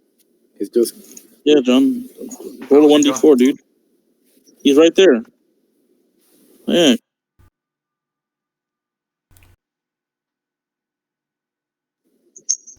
Okay, I see John now. You roll 1d4? I had to reconnect. Yeah, roll 1d4, with John. any pluses or just regular 1d4? 1d4, man.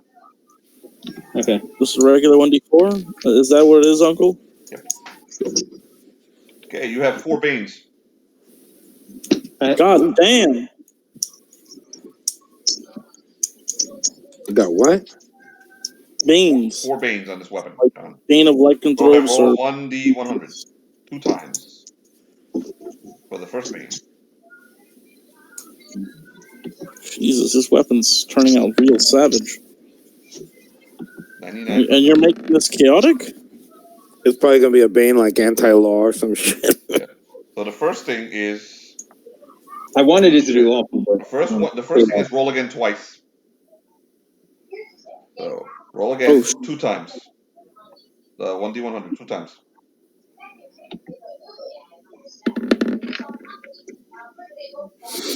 $74, and what's the other one? Roll again. 68. All right, 74 is the Fae. Your first Bane is the Fae. Oh, it's mine. I gotta take it. No more elves. Enough of that. Fairy business. Okay, you do bleeding wounds, and the sword's wounds against the Fae continue to bleed, inflicting an additional 1 hit point of damage per round after hit until magically healed. So a Bane target hit by 3 consecutive attacks from this sword takes 3 hit points damage per round thereafter. Wow. Understand, John? I'm trying to write it all down. Just write down bleeding wounds. Mm-hmm. Page 368. Number 58. You can take your time later to write it down. Okay. Okay, that's your first one. Your second Bane, it does the same thing. Bleeding wounds for this one too. Men, humans. Okay, for this one, the same thing. It bleeds humans too, the same as it does to elves. Got it? Like all he's getting all the like good, like mostly good races. Yeah. He's John. He's John. He's John, Felnox of the Flame. Yeah. He's dangerous to everything around him. But could I make So, this awful You considering got my 3 more character? Banes, dude. Huh? What'd you say, John? You got 3 more Banes. Roll another percentage dice. Oh, I thought. You, So the that first 99 Bane. gave you 2 Banes, so now you have 3 more Banes. You actually have 5 Banes altogether. Oh snap! Roll another percentage dice.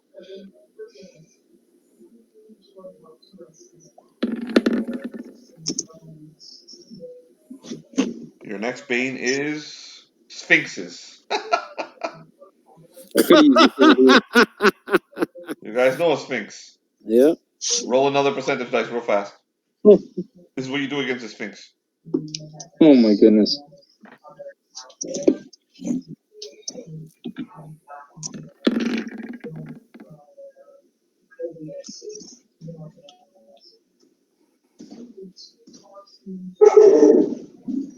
When you're battling Sphinxes, you can summon Reinforcements, which is a creature type and antithetical to the Bane, for judge's discretion, of total hit dice equal to half of the wielder. So, sword can summon once per day with 50% chance of success for duration 1d4 rounds. John, this is on page 368 and is number 80. I'll take the time to look for it later. Summon. Right. You summon something. When you're fighting a Sphinx, you can summon another creature that's half your hit dice to help you fight against the Sphinx. Oh wow! Half your hit dice, not the half. So, Jeez. round up, it's 3 hit dice. Okay, roll. You got more Banes. You said it was what page? Page 368, number 80. Summon. Same page as the bleeding ability. Okay. But quick question: could I make this lawful since I've been trying to make the character lawful the entire time? You're not lawful. All right. See, that's why I was confused. I'll give you neutral. Okay. 22. Nice try, John. Undead. Jesus, it's the bane of everything. Well, I missed a little bit. I have to walk away for a second. What else did he become the bane of? A Sphinx and what? Sphinx, undead, humans, and fae so far. Oh my god. John. This sounds like a dwarf's favorite weapon. Well, he gets the name. This weapon stays in our campaign. Oh yeah, man. 1 additional damage against undead. +1 additional damage against undead. Write that one down. That one's easy. 1 more bane, John. Oh man, you should have burnt all your freaking Roll stats on percentage this. 2 more times. We can do it faster.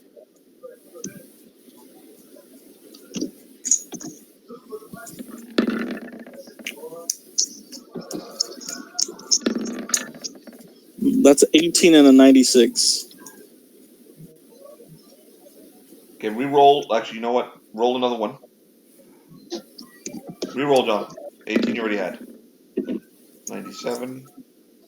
We're gonna put that 79 instead of 97 because you already rolled over 96. So it's gonna be 79. Warriors. Okay, roll another percentage dice. Your last bane is warriors. Jesus Christ. So that's Ryan Drake and Bellerophon. 19. You have a +1 to attack and damage against warriors. And we're not finished. Jesus, why couldn't I get lucky? Just give me a minute. I gotta go help my grandmother. Okay. Gotta go help his grandma. So I we'll think that's go up to you guys while he's helping his grandma. His sword is being forged. All right. So oh no, we can't go. The gnome ran down to find Felnox in the flame, and we need him for this. So the gnome didn't find Felnox, but he comes back with Krill.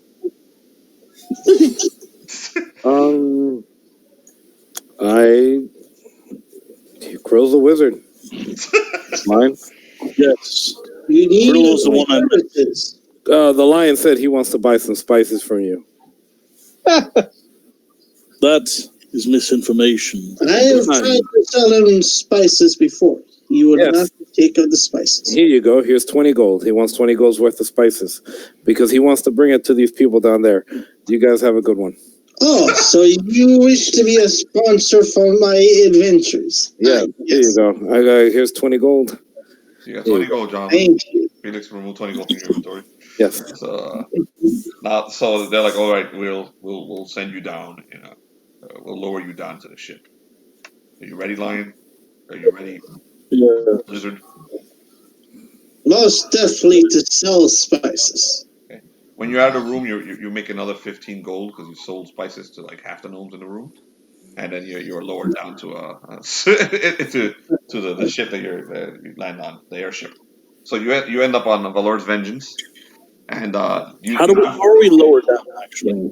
By ropes or like an elevator or by ropes. like The ropes are tied around you, but they're fairly. I mean, they're sturdy. They put like a little jacket on you. They put hooks on you, and they lower you. Lizard. Go ahead. Lizard. As we're being lowered, I need to remind you: do not let your fear overtake you and start wriggling about. The jacket will come loose and you'll fall down to your death. So don't think about it. That is quite a queer way to suggest not to be scared. That's a gnome pirate. That's a gnome captain. He's not a pirate. Jesus Christ, fucking racist. He looks like a pirate to me. So you get down there. You're greeted by gnomes that are all dressed like this. Okay, and one is a little more elaborate than the others, which is, I guess would be this one. And when he sees the lion and the lizard, they all look at everyone's they're all a little afraid of the lizard. But when he sees the lion, he's like, Captain Black Maggot at your service. And he salutes you. Are you a pirate? Who here ordered the spices?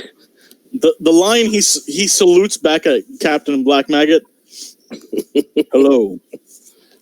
I have come from the ship above to hear what you need to converse. What is the problem, Captain? This ice. He presses his arm. This ice is the problem. Our ship was trapped here. We had made anchor in the ocean. We're not far from Shark's Fin. He points the direction. You don't see Shark's Fin, but he points. He points to the east. Yes, to the east. We are not far from Shark's Fin in Kenlid. You are almost to Calandra. We were sailing away from there, and we dropped anchor, and we were resting. When it seems that the glaze exploded, or something happened to the glaze, and it turned all the ocean into a glacier. The glaze. Well, what is this glaze you speak of? It is the fortress of a dragon called Tenumbra. Ah, Tenumbra.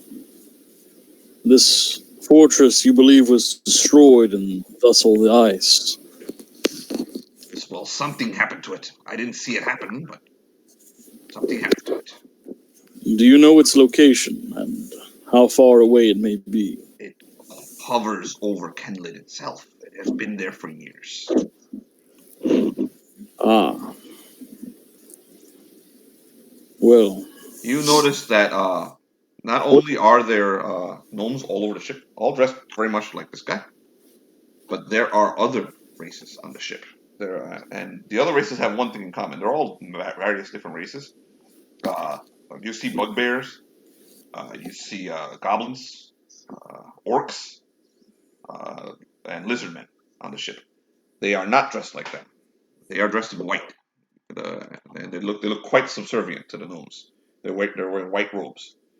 There's one particularly large lizardman, like very meek looking lizardman. He's like all of his body language it has him like hunching over, standing not too far from the captain, from Black Maggot. Black Maggot goes to him, Sven, go below and bring drinks for our friends. Sven nods and gives you guys a look. He looks like he's a little tired of Black Maggot, but he sighs and leaves.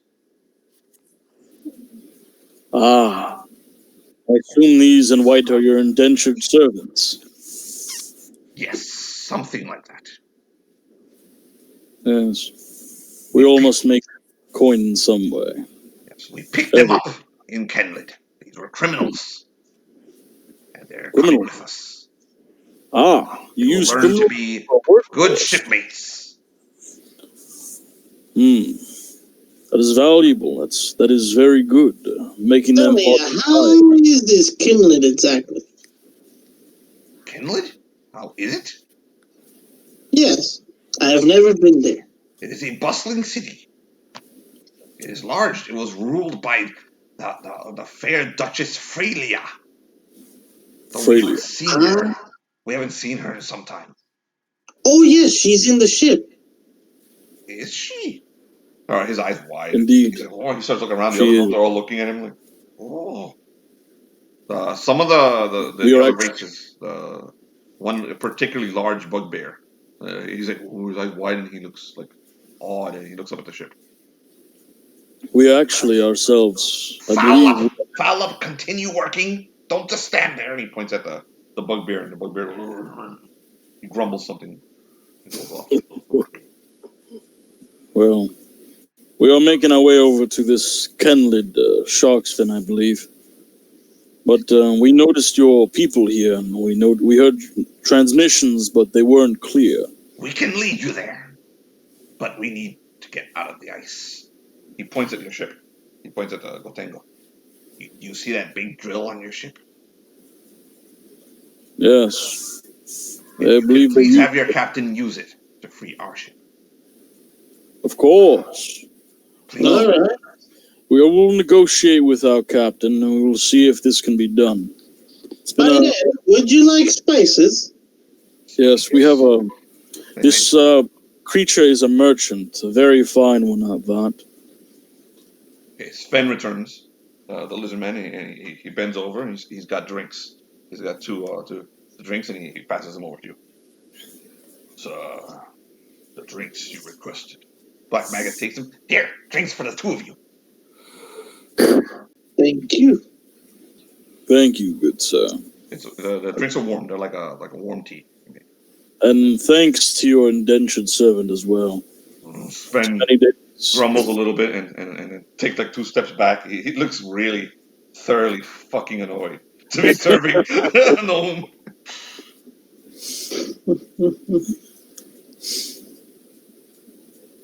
Well, now we will return to our ship if there's nothing further you wish to discuss. No. Stay here. We'll send one of ours up. Have them bring down a rope. Well, yes. Very And well. in the meantime, would any one of you like spices? Of course. He snaps his fingers and a bunch of gnomes come running. And they gather around Krill, and Krill makes another 32 gold. So you're making money all day. The lion, he gestures for the ropes to come down. He waves up there. Like, he kind of awkwardly waves up there, like, you know, trying to look cool, but he can't really, he doesn't understand how this shit works. Bella, So he's just like, you're not, you don't hear any of this, but you can see it from the top of the ship. Claymore sat down. He's having a coffee. They're drinking with the captain. I bet you they're gonna ask us to drill the fucking ship out, And out of the ice. Here, I wasn't gonna make a bet, but here's the gold. They're coming up. All right, so one of the gnomes gets sent up. It looks exactly like Black Maggot, and he arrives and he relays the message to Bellerophon. And as he walks in, he repeats everything that went down there. You know the whole story. Yeah. And then he starts sniffing the spices, like he licks them. What are you supposed to do with this? You put it on your food. Oh, one of the other gnomes comes in and like this is what you do. He takes the spices and Sniffs it up at this. Oh my god! Oh, they both start sniffing. He takes a bump. And they find a new use for Krill's strange spices from his world. Oh my god! All right, John, let's finish off your sword. He's like,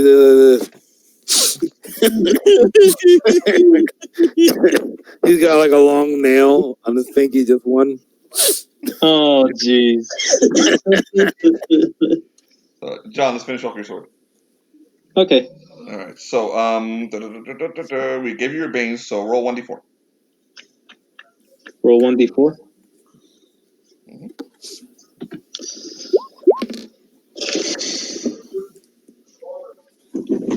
Three. You got 3 powers, bud. Nice.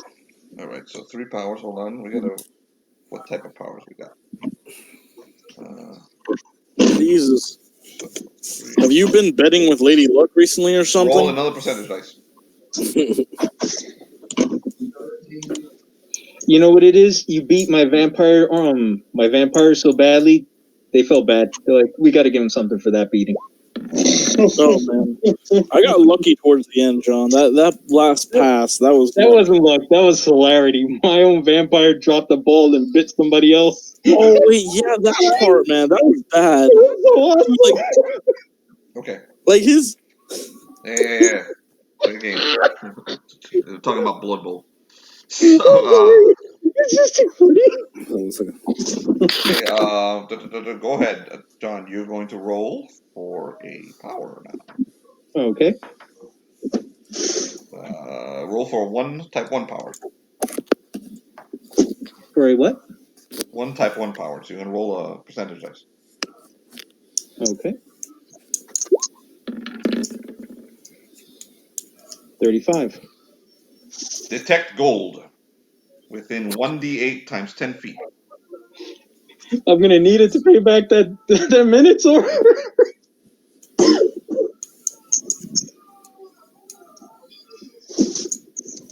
Yes, you're going to. Detect gold. Hold on. It's you said what? Within 1d4 by 10 feet. 1d4.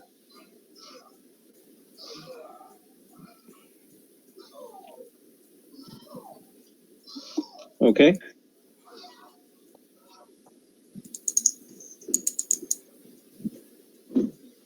Okay.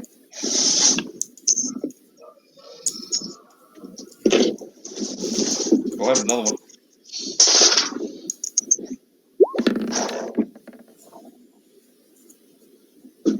Well, comprehend languages once per day. Oh. You may cast that spell using a 1d10 plus 20 spell check.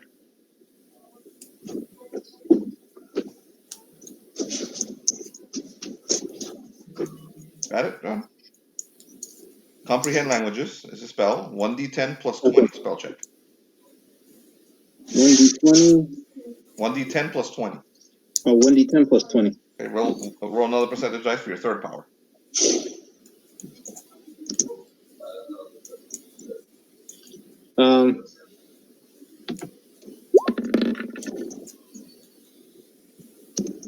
Great strength. The buff wizard. Strength is increased by 4 plus 4 while you're wielding the blade. So he's gonna be like what, 22 now? I don't know. He's ridiculous. Jesus Great Christ. strength plus 4 while you're wielding the blade. Spell knocks of the muscles. Okay, I guess. And one more percentage dice, John. And you may name your blade.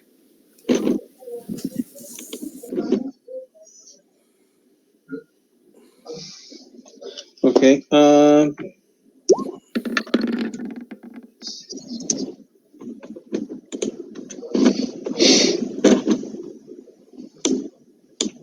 Magic resistance. Wow. All spells directed specifically at the wielder suffer a -2 spell check penalty. While you're wielding this blade, you get a -2 spell check penalty against you. That's going to save you on that island. You said magic resistance? Magic resistance. All spells cast on you while you're holding the blade are a -2 spell check penalty. Holy shit. You want to be Damn. holding that blade when you're fighting those wizards. Dude, now you have your Gandalf blade. I know. That's Yeah, kind of what I'm going for. Name your blade, sir. That's it. You're done. Oh, his alignment is chaotic. Fuck you. Wizard Blaster. Oh, so you're making it chaotic anyway. Yeah. All right.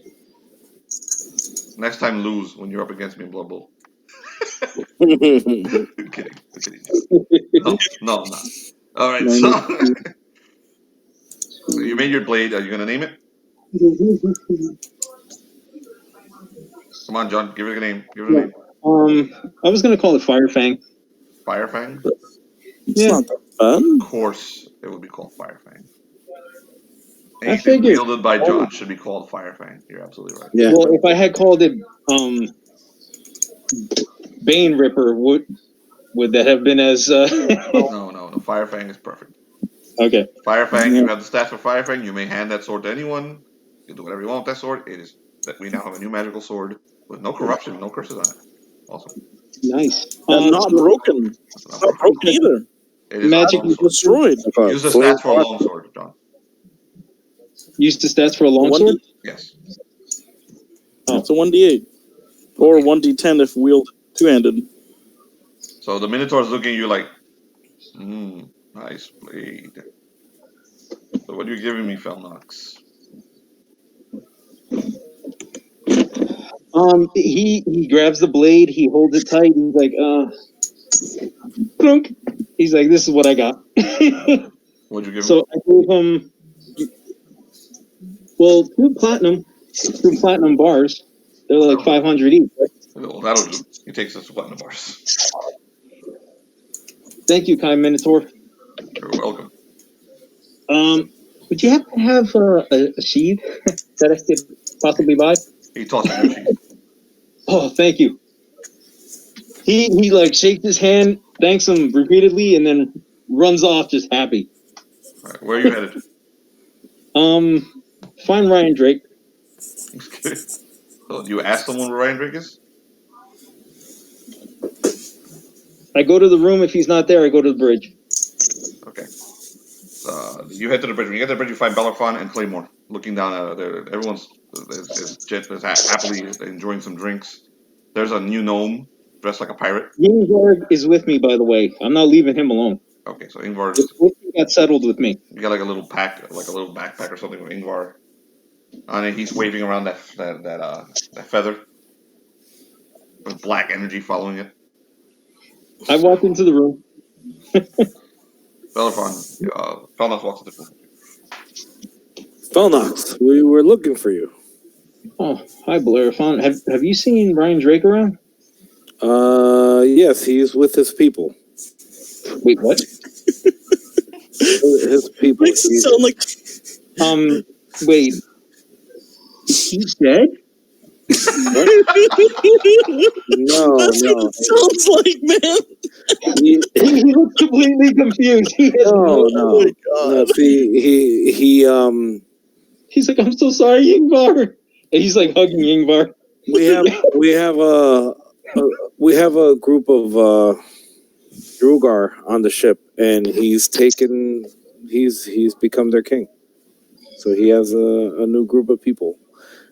Right now he's working with them and nurturing them and speaking to them, and His eyes widen with confusion. He's like, okay. yes, he's doing his kingly duties. Speaking of kingly duties, he holds up Ingvar. Does anybody have a change? Oh, what? Oh, Yingvar. Oh, Ingvar starts smacking Bellerophon with the feather. There we go. You just I get the cloth. It's like I'm an expert in this. As he's slapping you with the chaos feather. That feather is from Hex and Jax. It's a lot easier on a dwarf than a dragon. Okay. Well, below decks, Ryan Drake. You're with the dwarves. Thank you. The powder. Ryan Drake, you're with the dwarves.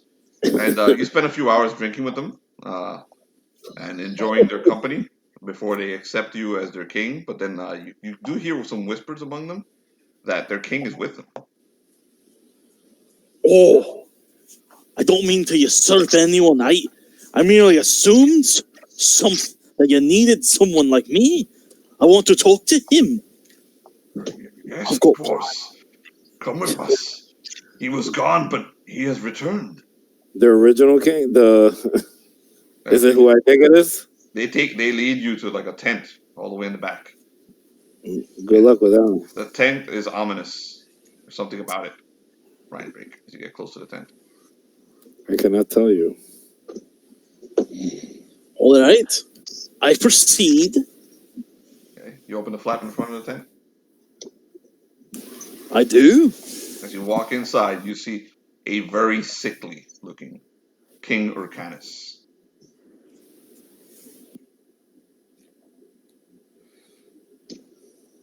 He looks up at you to badly fucking roomy eyes off a bloodshot. He looks like shit. His skin is gray. And he's like, do I know you? Orcanis? Yes. Don't you go by a different name nowadays?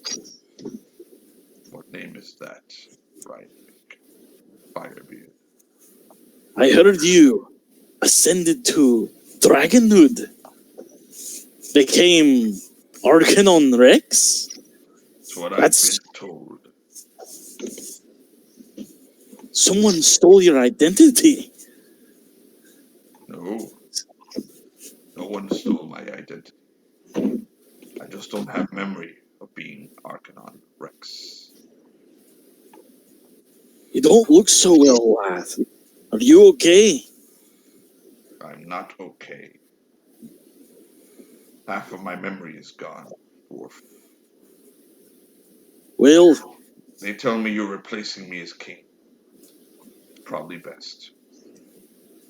oh, don't worry. I don't mean no disrespect, but I've been doing some research on the lands, and I need help. Craftsmen.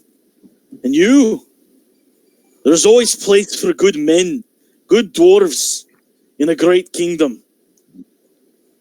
I've got a place in mind. Between Greater Umberland and the Shadowlands, far up north. I'll help you, but I will request something in return. Of course. Something pulls me to Calandra.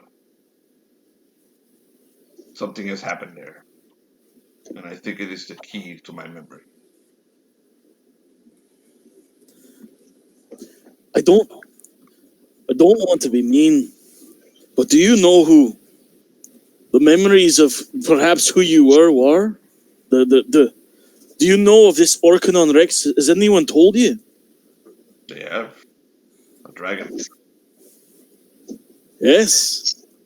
From what I recall, world destroying, perhaps? Terrible, terrible dragon. As you can see, there isn't much left of that dragon. He holds up a hand and it's fucking withered and wrinkled, and this dude can barely stand. We're going to Colondra. Maybe we can find you your memories, but Perhaps some of them. I vaguely remember you. I remember King Bellerfa. I remember Reddington. I remember a wizard called Felnox. There was also a Viking, I think, Tusk. Yes. And a mind flayer called Drozelax. A mind flayer? Yes. There might have been one. I can't recall. And I was there. Now, I'll do what I can for you. We're going to Colondra anyway. But if you regain your memories, I'm going to have to ask you something. You cannot destroy this world if the power of the universe returns to you. Whatever divinity was in me, Reinrich. Do you see it? You don't see anything, man. He looks nothing like Mircanis used to be, and he definitely doesn't look anything like Arcanon Rex. You don't look like it. But if I've ever seen magic or shenanigans of the sort, elven witchery and all that, looks can deceive. If you ever regain divinity, do not go down the path of darkness. I implore you. I will get you your memories back if we can. We're going to Colondra. Mr. Orkan. What do you go by now again? My name is Urcanis. Urcanis.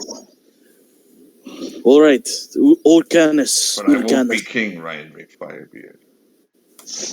He reaches over and he can barely pick it up, but he finds a little crown that used to be Urcanis' crown, and he hands it to you. You can be king. They need someone strong. I will advise you. It is an honor, Urcanis. I heard many stories about you. Many stories. Thank you. I must rest now. Please return soon.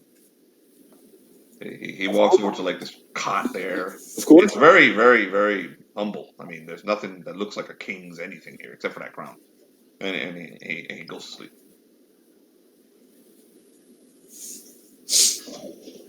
And he gave me the crown? Yeah, handed it to you. Fucking magnificent crown. All right. So I take the crown and I put it on. I step outside. And you hear My the fellow Urgar start fucking howling and chanting. My fellow countrymen. The dwarves are not yet done here. We will rebuild, and we will come back stronger. They keep chanting. They start chanting. One of them picks up your name, so they start, and then more pick up your name, and all of them start howling your last name. Firebeard, Firebeard, Firebeard. Rex. Oh shit, man. No, wrong guy. Yeah, Rex. Right. So while that chanting is going on, while scary shit is going on, well, might could be good shit. So back on the ship, the Claymore gives the order, and the Gotengo turns in the air and comes down and drills into the ice and basically cuts this thing out of the ice. And the ship rises out of it. The Vengeance rises out of it. Let me get you a nice little image of the Vengeance as it comes out of Valore's Vengeance. Oh, damn. By the way, does the line ever tell me to go down to the bottom of the ship? The lion is not on the ship. He's on the ship. He's on Valore's Vengeance. That's probably something he did, though. That's something he was supposed to do earlier. Yeah, but he never found Felnox. Yeah. Ah, yes. A gnome was sent to find Felnox, and he found Krill. That's their ship? Yeah, so that's the gnome ship. I think I want to switch out. That's a nice ship. So Valore's Vengeance rises up out of it, and it starts turning, and you can see all its engines turning on and start glowing red hot. And the gnomes, Black Maggot turns to you. Says, "Beautiful ship, isn't it, Krill?" Why, yes. Lion. Yes. This is quite the beauty. This is gnomish engineering, is it not? Yes, I went about building it myself and my crew here. And he points at the rest of the gnomes, and the gnomes all look at him. They have like all their expressions are very solemn, like yeah, they're very proud of the ship, but there's something else behind their eyes, like almost like a sadness. Both of you make saving throws. Yo. All right. What's that for? Saving throws. It's going to be not reflex. It's going to be stamina. All right. Does this matter whether I drank the drink or not? Because I certainly did not drink the drink. Just to clarify. You didn't drink the drink. Okay. Did you, Krill? Krill was wondering what the drink was, but I could just roll for it. Did you drink the drink? this whole time, neither of you drank. No, I just held it awkwardly. Okay, yeah, that does fit. I'm wearing like a full plate That helmet. does fit the line. But Krill, did you drink? He's still holding it and wondering what it is, but mostly tried to smell people's spices. Okay, so neither one of you has to roll a saving throw. You're still surrounded though. So 2 seconds later, Sven tears off his robes, grabs a black maggot, lifts him up, puts his jaws on, and rips his fucking throats out, and tosses him off the ship, and reveals himself.